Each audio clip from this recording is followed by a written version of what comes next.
오늘 이제 강사는 우리 다들 아실지 모르겠지만 정명대 교수 분당차병원에서 정형내과를 하고 있고요.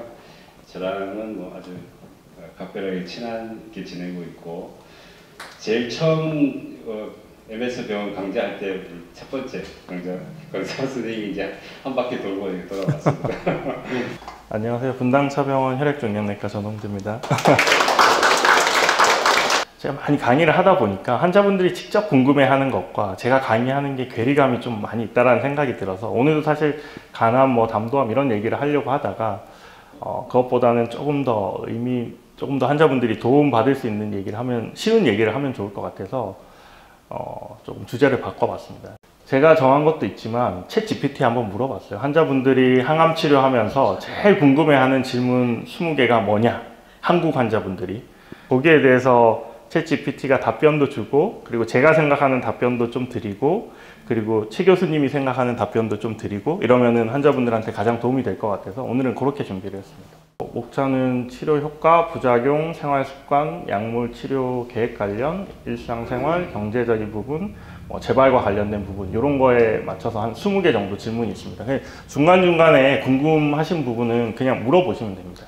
첫 번째가 치료 효과 관련해서 이제 3가지 질문이 있는데요. 제 항암 치료 효과가 있는지 어떻게 알 수 있나요? 이미 근데 이제 항암 치료 하시는 분들이 많아가지고 이 질문은 아마 아시는 분들이 많을 것 같긴 한데, 두 번째는 항암 치료 받으면 완치가 가능한가요? 항암 치료를 얼마나 오래 받아야 하나요? 사실 이 질문도 정말 많이 하시거든요. 하나씩 보겠습니다. 항암 치료 효과는 어떻게 평가하나요?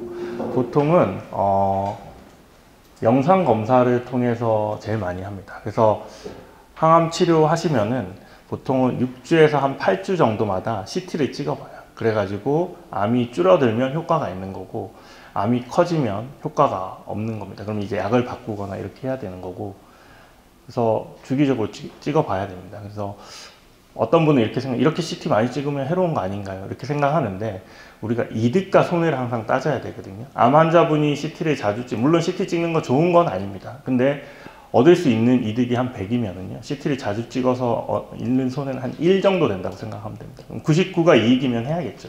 그래서 그냥 찍으시는 게 맞고요. 근데 이제 수술 이후에 암이 없는 상태에서 재발률을 낮춰주기 위해서 항암 치료를 하는 걸 우리가 보조 항암 치료라고 하는데, 그런 걸 할 때는 없는 상태에서 하니까 조금 더 기간을 길게 합니다. 한 3개월 이렇게마다 한 번씩 찍고, 그게 아니라 지금 병이 있는 상태에서 우리가 항암 치료를 하면서 효과를 볼 때는 그냥 러프하게 생각하면 한 2달 아니면 한 6주에서 한 8주 정도마다 한 번씩 찍는다.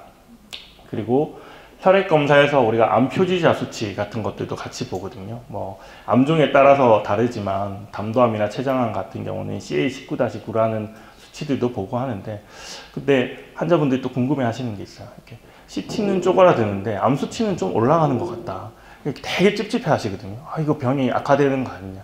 물론 사실 그럴 수도 있습니다. 이렇게 CT가 반영하지 못하는 부분을 암 수치가 가끔씩 반영하는 부분도 있긴 하지만 대부분은 CT가 더 맞습니다. 영상 검사 결과가 우선이고요. 그래서 저는 좀 쉽게 설명을 드리면, 한 영상 검사의 비중이 한 9 정도 되고, 이 암 수치 검사, 피 검사의 결과가 한 1 정도 된다고 생각해요. 서로 약간 엇박자가 나타날 때는 일단은 영상 검사를 따라가는 게 맞습니다. 그리고 암 수치 같은 경우는 여러 가지에 의해서 영향을 받아요. 잘 치료받고 있는데도 담즙 흐름이 좋지 않으면 암 수치가 올라갈 수가 있어요. 이건 암은 줄어들었는데도 암 수치가 그냥 올라간다고 암이 악화됐다고 얘기할 수 없는 부분이잖아요. 영향을 다른 거에 의해서 많이 받기 때문에 항상 영상 검사를 1번으로 생각해야 된다라는 게 제 의견이고요. 혹시 최성훈 교수님 다른 의견이 있으실까요? 혹시 여기에 대해서 또 궁금하신 사항이나 이런 거 있으실까요? 본인이 하고 있으신데 없으시면 다음 질문으로 넘어가겠습니다. 두 번째는 항암 치료로 완치가 가능한가요? 사실 이거는 병기에 따라 좀 다릅니다. 그러니까 수술 이후에 일단 암을 고형암이랑 혈액암으로 나눠야 돼요. 고형암은 우리가 생각하는 폐암, 담도암, 대장암, 위암 이런 게 고형암이고요. 고형, 덩어리. 근데 이제 혈액암은 백혈병, 림프종 이런 것들이 이제 혈액암이거든요. 이제 혈액세포들이 암으로 변한 것들을 말하는데, 혈액암은 항암 치료로 완치가 가능합니다. 잘 반응을 하면. 근데 혈액암이 많을까요? 고형암이 많을까요?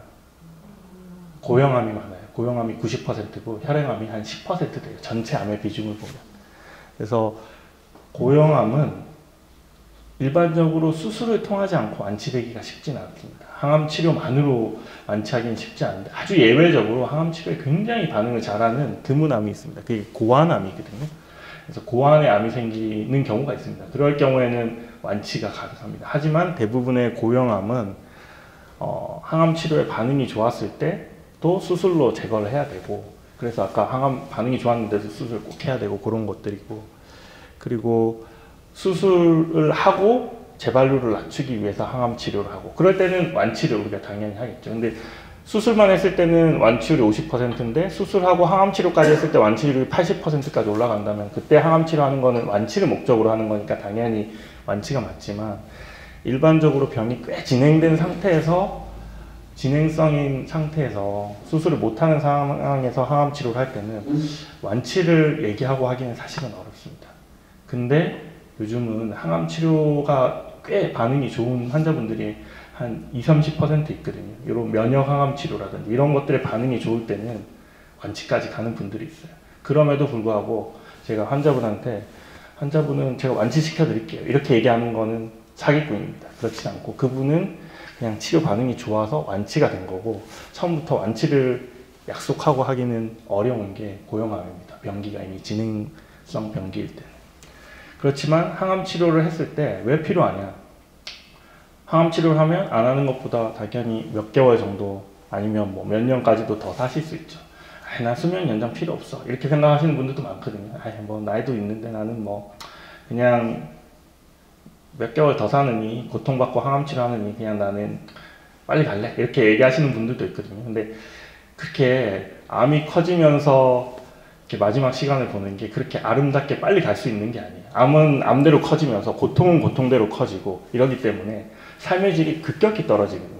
그래서 항암 치료를 통해서 암을 누르면서 그 기간을 이렇게 늘려주는 게 삶의 질에서도 암 때문에 고통을 덜 받고 일상생활도 조금 더 오래 하고 그러면서도 더 살기 때문에 우리가 하는 거예요. 단순히 뭐 1-2개월 항암 치료 고통받으면서 해서 1-2개월 늘리려고 우리가 항암 치료만 하는 것은 아니다 라고 생각하시면 좋을 것 같습니다. 세 번째, 항암 치료는 얼마나 오래 해야 되나요? 보통은 수술 이후에 재발률을 낮춰주기 위해서 우리가 하는 항암 치료는 한 6개월, 길면 1년 정도 하고요. 이 기간이 정해져 있습니다. 근데 이제 병이 이미 진행성인 상태에서 항암 치료를 할 때는 사실은 딱 기한을 정하고는 할 수 없어요. 암이 최대한 조절되는 한은 최대한 꽤 유지를 하는 게 좋기는 합니다. 근데 이게 뭐 하다 보면 부작용이 올라올 수도 있고 이러기 때문에 용량을 감량한다든지 약을 좀 쉬다가 한다든지 여러 가지 방법은 이제 주치의 선생님들이 이거는 적용을 해드릴 수가 있을 것 같습니다. 부작용 관련된 질문들이 한 5가지 있는데요. 여자 환자분들이 제일 걱정하는 부분들이 이제 탈모거든요, 사실은. 근데 이제 탈모는 언제 시작되고 언제 다시 자라나요? 사실은 항암제가 1세대 항암제가 있고 2세대 항암제가 있고 3세대가 있습니다. 1세대는 우리가 옛날에 쓰는 세포 독성 항암제, 이렇게 빨리 자라는 세포를 이제 공격하는 항암제인데 부작용이 많아요. 그런 것들이 이제 탈모가 나타나거든요. 머리가 빨리 자라는 세포 중에 하나입니다, 우리 몸에서. 근데 모든 2세대, 3세대 항암제, 표적 항암제랑 면역 항암제는 그런 게 없습니다, 거의. 근데 이제 그럼 1세대 항암제는 다 나타나냐? 대부분 조금씩 나타납니다. 빨리 자라는 세포들을 공격하기 때문에. 근데 특징적으로 어떤 항암제는 머리가 확 다 벗겨지는 경우가 있습니다. 그게 이제 유방암일 때 맞는 빨간 약, 아드리아마이신. 우리 또 뭐 췌장암이나 담도암에서 많이 쓰는 아브락산이라는 약이 또 머리가 한번 쫙 벗겨졌다고 합니다. 이게 약의 특징이지 그 약이 꼭 독해서 그렇다 이렇게 얘기할 수는 없어요. 그 약이 그냥 머리가 벗겨지는 특징이 있다라고 생각하면 되고, 근데 여기 이제 답이 있지만 시작하고 2-3주 후부터 탈모가 시작이 되고 치료 종료되고 나서 뭐 한 1에서 3개월이 지나면 다시 자라기 시작하고 대부분 다시 다 끊고 나면 다 자랍니다. 근데 이제 원래 모발의 모양이나 이런 것들이 조금 이제 다시 자랄 때는 좀 다를 수는 있다라는 거는 생각을 하셔야 되고, 어쨌든 결론은 다시 자란다. 그때는 빠질 수가 있다. 그렇게 생각을 하시면 좋을 것 같습니다. 그리고 메스꺼움과 구토는 어떻게 줄일 것인가? 제가 20년 전에 처음 항암 치료하고 뭐 의사생활 할 때는 항암 치료하는 병동에 들어가 보면 환자분들이 하루 종일 토하고 계셨어요. 계속 계속 토하고 계셨어요. 근데 요즘에 사실 그런 거 보기가 그렇게 쉽지 않으실 거예요. 왜냐하면 항구토제가 굉장히 많이 좋아졌습니다. 이게 특히 1세대 항암제가 이제 장 점막이라든지 이런 것들을 자극하게 되면은 구역감, 구토감 이런 것들이 많이 올라옵니다. 근데 좀 억울한 게 젊은 여자분들이 특히 심하고요. 근데 이제 나이 든 남자분들이 덜 합니다. 그리고 평상시 술을 좀 드셨던 분들이 덜 합니다. 좀 억울하죠. 근데 이제 여자분들이 예민하게 조금 더 많고요. 근데 어쨌든 결론은 지금은 굉장히 좋은 항구토제들이 많이 나와서 예전보다 구역감 그런 것들 뭐 비교가 안 되게 많이 잘 잡아주고 있거든요. 그리고 약의 종류도 많아서 이게 안 되면 요거 하나 더 추가하고 하나 더 추가하고 이런 것들이 가능해서 지금은 웬만한 구역감들은 물론 전혀 불편감 없이 받기는 어렵습니다. 그렇지만 꽤 많이 잡아줄 수 있다. 그런 것들이 뭐 포인트가 될 것 같습니다. 면역력이 약해졌을 때 감염을 예방하려면 그 항암 치료하면 특히 1세대 항암제가 그렇거든요. 빨리 자라는 세포 중에 하나가 면역세포예요. 우리 몸에 피해 돌아다니고 있는 백혈구 같은 세포들이 이제 면역세포인데 같이 줄어들어요. 항암 치료를 받게 되면. 그래서 걔네들이 떨어지면 일반적으로 우리가 걸리지 않는 감염 같은 게 우리 몸이 정상적인 면역세포만 있어도 걸리지 않는 감염 같은 게 올 수가 있거든요. 그래서 이제 그런 것들 때문에 이런 질문이 있는데 당연히 1세대 항암제로 항암 치료를 하시는 분들은 손 씻기, 마스크, 외출 최소화, 그리고 날 음식을 피하고 이렇게 돼 있는데요. 저는 요즘에 1세대 항암제도 예전에 비해서 그렇게 독하지 않아요. 그래서 예전에는 백혈구 수치가 거의 0까지 떨어졌거든요. 물론 아직도 그런 약들이 있습니다. 그리고 특히 혈액암에서 쓰는 약들은 그런 약들이 있습니다. 근데 요즘은 1세대 항암제들이 예전만큼 그렇게 독하지 않습니다. 그리고 백혈구를 올려주는 주사도 있고, 그래서 예전만큼 그런 위험성들이 많이 줄어들었고, 근데 어느 병원에서 안내장을 받아도 공식적으로 이렇게 딱 답을 주실 거예요. 손 씻기 잘하고 마스크하고 외출 최소화하고 날 음식 피하고. 근데 저는 이렇게 말 안 하거든요. 제 환자분들한테 그냥 말씀드릴 때는 회 드셔도 된다. 근데 이제 모든 항암제가 그런 건 아니고 백혈구가 거의 바닥에 닿는 그런 항암제들이 몇몇 개가 있습니다. 그런 것들을 다 뭉뚱그려서 얘기할 수가 없기 때문에 제일 안전하게 항상 대표성을 가지는 안내장에는 이렇게 나갈 수밖에 없지만 대부분의 항암제는 저는 회 먹고 싶으면 회 드셔도 된다 라고 말씀드리고, 그리고 손 씻기 마스크 당연히 좋죠. 그렇지만 밖에서 일상생활을 하시고 돌아다니고 바깥 공기를 계속 쐬시고 이런 것들도 우울감이랑 이런 것들을 멀리 하기 위해서는 꼭 필요한 겁니다. 그래서 너무 이거를 위해서 난 항암 치료를 위해서 모든 걸 포기하고 집에만 마스크 쓰고 가만히 있겠다.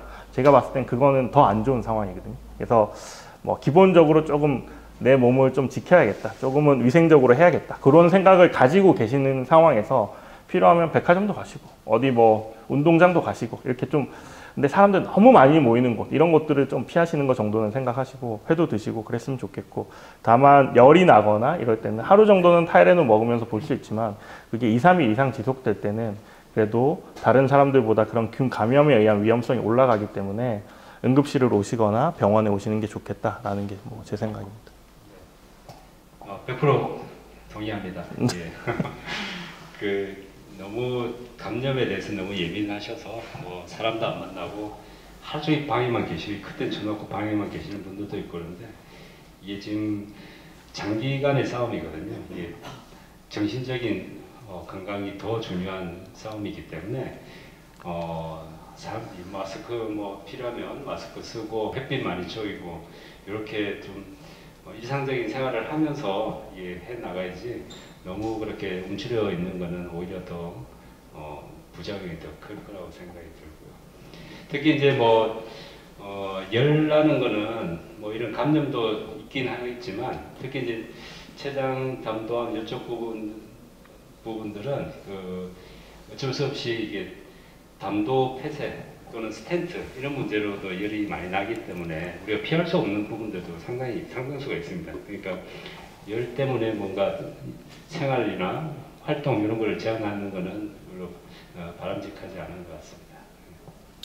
우리가 항암 치료의 목적을 알아야 되는데요. 항암 치료의 목표는 일상생활을 잘하면서 오래오래 잘 살기 위해서 하는 거거든요. 근데 그 항암 치료를 위해서 모든 걸 다 포기하면 저희가 항암 치료하는 목적이랑 맞지가 않아요. 그래서 만나야 될 분들 만나고 맛있는 거 먹고 싶으면 다 드시고, 근데 먹었을 때 탈이 나는 음식은 당연히 피해야겠죠. 그게 아니라면 저는 일상생활 잘 하는 게 오히려 즐거운 마음으로 항암 치료를 하기 위해서도 더 중요하다고 생각합니다. 피로감이 심할 때 일상을 유지하려면 어떻게 해야 되나요? 저도 굉장히 피로한데 어떻게 해야 되나요? 최성훈 교수님. 제가 먼저 답변을 드리면 저는 밖에 좀 움직이라고 해요. 밖에 계속 나가라고. 그러니까 보통은 우리가 마음의 문제, 의지의 문제라고 많이 생각하잖아요. 사실 인간은 그렇지 않거든요. 좀 좋은 환경에 노출되고 몸을 움직이다 보면 생각도 달라져요. 그러니까 우리가 머리가 먼저고 몸이 그 다음에 따라올 것 같지만 꼭 그렇지는 않다라는 거 저는 되게 많이 느끼거든요. 그래서 햇빛도 좀 보시고 사람도 만나고 필요하면 산책 같은 거 저는 하는 거 되게 중요하다고 생각합니다. 그래서 필요할 때 너무 필요할 때는 쉬어야겠죠. 일단 쉬어야겠지만 그게 아니란 한에서는 가벼운 산책, 운동 이런 것들을 계속하면서 몸을 좀 움직여줘야지 머리가 그걸 또 따라갑니다. 그래서 그런 것들이 좀 좋을 것 같고 수면의 질은 굉장히 중요해요. 그래서 잘 자고 잘 먹을 수만 있다면 사실 항암 제가 봤을 때는 80점 이상 다 하고 계신 거예요. 그런 것들을 잘 할 수 있게 하면 좀 좋을 것 같긴 합니다. 그리고 나머지 피로감은 우리 최 원장님이 다 도와주실 거라고 생각이 되는데. 요양병원이 이제 이 주사도 맞고 밥도 다 해주고 알아서 다 해주니까 이제 편하니까 이제 있는 것도 있지만 사실 순기능이라고 하면 저도 항상 말씀드리지만 집에 있으면 나 혼자 환자예요. 그러니까 가족들이 다 나를 환자 취급해. 아무것도 못하게 하고 그냥 일도 못하게 하고 쉬어라. 그리고 여기 오는 큰 목적 중에 하나는 나를 이해할 수 있는 동료가 있다는 거거든요. 같이 이렇게 싸우는 분들이 나를 제일 이해해 줄 수 있어요. 사실은 이제 처음 여기 이런 데 오시는 분들 보면 저분들이 나는 정말 큰 병에 걸려서 이제 이런 병원 왔는데 와서 이렇게 돌아다니 보니까 다들 웃고 있고 활기차 보이고 운동도 열심히 하고 병원에 안 계셔도 될 분들 같은데 왜 여기 병원에 계세요? 이렇게 물어보거든요. 아닙니다. 환자분보다 훨씬 더 심하신 분들입니다. 예, 여기 와서 같이 이제 어울리고 같이 얘기하고 동료가 돼서 같이 운동하고 그러시잖아요, 그죠? 밥 먹고 같이 손잡고 내려가서 운동하고 날씨 좋으면 나가서 산책하고 그게 제일 큰 거거든요. 하루에 10분, 20분만 내가 잠시 정말 꿀잠을 자고 나면 이 2-3시간 잔 거에 효과가 나거든요. 그러니까 낮에는 최대한 햇빛을 봐야 되고 어두운 데 있으면 안 되고 침대하고 멀어져야 돼.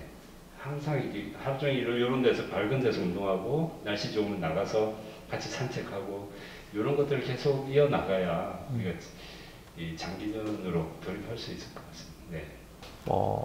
똑같은 얘기인데요. 이게 이렇게밖에 쓸 수 없어요. 모든 환자분한테 적용을 하려면 공식적으로 막 이렇게밖에 얘기할 수 없는데 한번 주치 선생님한테 꼭 물어보시면 좋을 것 같아요. 제가 하는 항암 치료 좀 독한 항암도 있고 한데 저는 그냥 필요하면 나름씩 드시라고 하고 회도 드시라고 하거든요. 근데 이제 먹고 탈나는 음식들이 있어요. 그런 것들은 좀 피하셔야 되는 거고 그거는 일반인도 똑같거든요. 나 이 음식이랑 잘 안 맞다 그럼 당연히 피해야 되는 거고 그렇지 않으면은 이렇게 보통 드시고 싶은 거 잘 드시고 이런 것들이 오히려 항암도 잘 받으실 수 있고 여러 가지 생활을 유지하는 데는 훨씬 더 유리한 것 같아요. 하나 제가 말씀드리고 싶은 게 암에 걸리기 전에 우리가 해야 되는 식단과 암에 걸리고 나서 항암 치료하는 도중의 식단이 좀 다르거든요.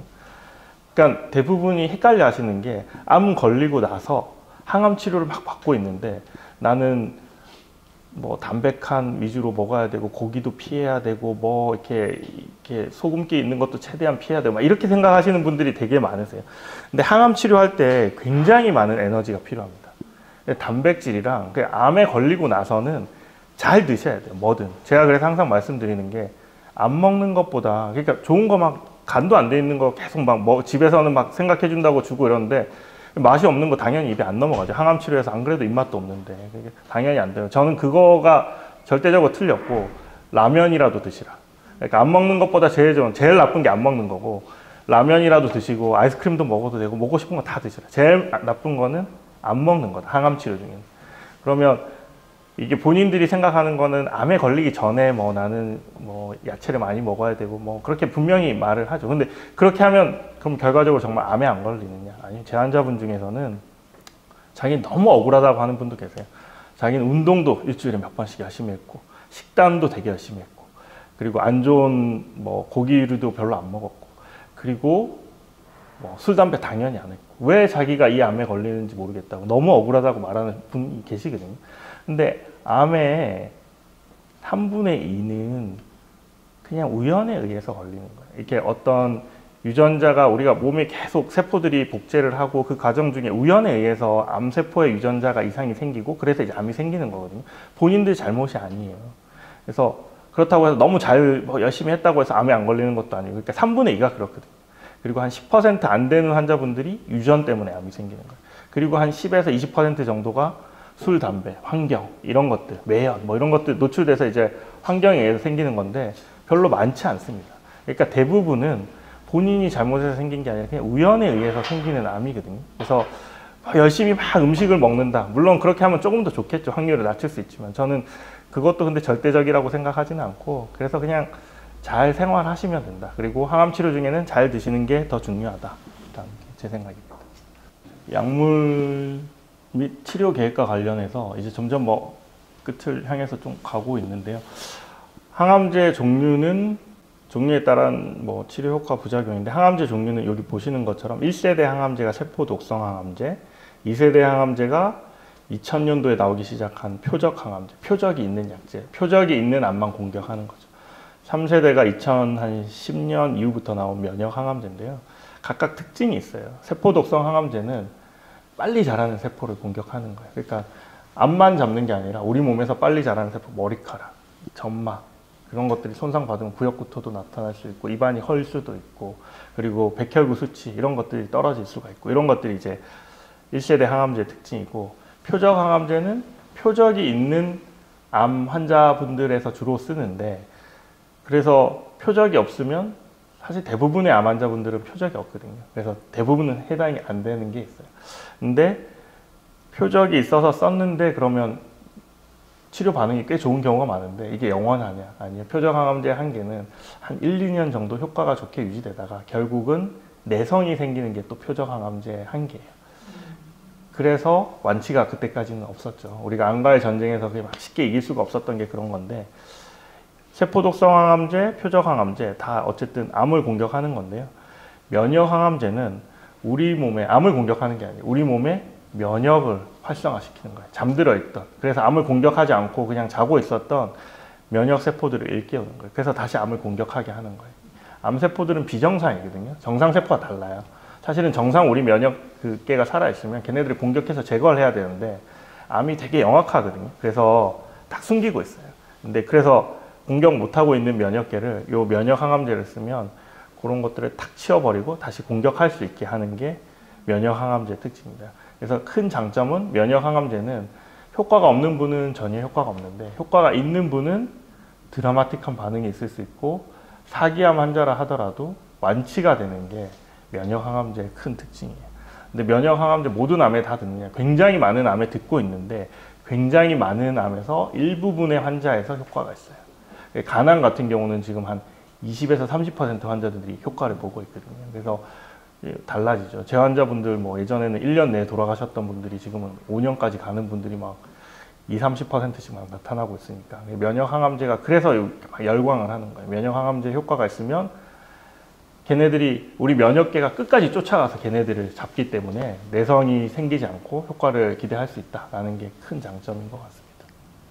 그리고 부작용은 당연히 아까 말씀드린 게 있고, 표적 항암제는 표적이 있는 암만 하니까 다른 데는 부작용이 없겠지 생각할 수 있는데, 그 표적이 딱 암세포만 가진 게 아니라 피부나 이런 데도 비슷한 표적을 가진 경우들도 있거든요. 그래서 피부 발진이라든지 여러 가지 부작용들이 또 있을 수는 있습니다.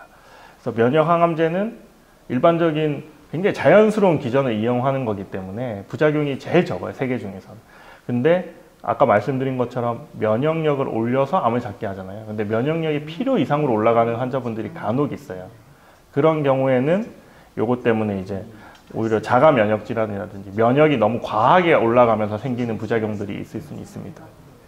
그리고 뭐 비슷한 질문인데, 면역 항암제와 기존 항암제의 차이는, 면역 항암제는 암을 직접 잡는 게 아니라 우리 몸에 있는 면역을 깨워서 암을 잡게 하는 거예요. 좀 더 자연스러운 기전이고, 효과가 좀 천천히 작용하긴 하지만 한번 효과가 나타나면 계속 내성 없이 완치까지도 가능해지는 게 면역 항암제의 큰 장점이긴 합니다. 항암제를 중간에 쉬면 효과가 떨어지나요? 아까 비슷한 질문이 있었는데요.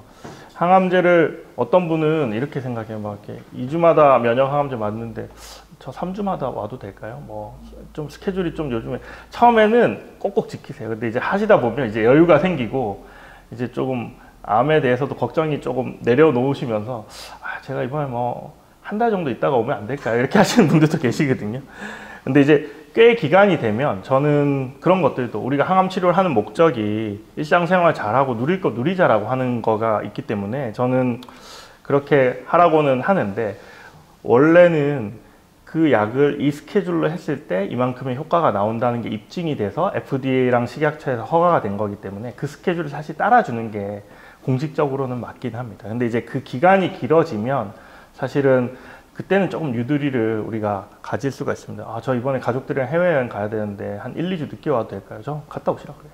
그러니까 그건 이제 주치의랑 상담을 해야 되는 부분이지만 그렇지 않고 치료 초반에는 6개월 이내에는 그 스케줄을 최대한 좀 따라갈 수 있게 하는 게 좋아요. 근데 이제 그렇다 하더라도 부작용이 너무 심하고 이럴 때는 용량도 감량해야 되고 필요할 때는 스케줄을 좀 늘리고 이런 것들을 하는 게 맞습니다. 왜냐하면 하다가 뭐 튕겨져 나가버리면 오히려 더 예후가 안 좋을 수 있고 근데 중단의 위험이 그래도 안 좋은 거는 그 사이에 암이 커질 수가 있고 그리고 이제 항암제가 찔끔찔끔 노출되면 암들이 되게 똑똑하다고 했잖아요. 그래 곧 내성이 생길 수가 있어요. 그래서 웬만하면 치료 초반에는 그 스케줄을 좀 지켜주는 게 좀 필요하다고 생각합니다. 거의 마지막 분류인 것 같은데 일상생활과 사회적 관계와의 가족 배우자에게 도움을 받을 수 있는 저는 가족이랑 배우자분들의 서포트를 받는 분들과 아닌 분들의 예후가 굉장히 많이 달라지는 걸 많이 봤거든요. 그래서 가족분들이 암 진단 받으면 굉장히 우울하고 사실은 가족분들의 뭐 옆에 꼭 계셔야 되진 않지만 항상 정서적인 지지를 받는 거는 내가 살아가야 될 이유 중에 가장 큰 이유가 가족이잖아요. 그런 것들은 열심히 항암을 받게 되는 마음가짐 이런 것들에 다 영향을 미치고 실질적인 도움에도 중요하고요. 병원 사실은 저야 뭐 병원에서 사는 사람이니까 익숙하지만 새로 처음 병원에 대부분 와서 익숙하지도 않은 환경에 여기 갔다가 저기 갔다가 피 뽑았다가 사실 이런 것들 가족분들 없으면 특히 이제 암 환자분들은 고령이신 분들이 많거든요. 그래서 실질적인 도움도 그렇고 그리고 뭐 복약 지도라든지 이런 것들 너무 많은 것들을 막 알려주는데 그 옆에 젊은 좀 보호자분들이 계시면 그런 것들에 좀 당연히 잘 챙겨주실 수가 있고 하기 때문에 가족분들 도움 받을 수 있는 것들은 받으면 뭐 저는 좋다고 생각합니다.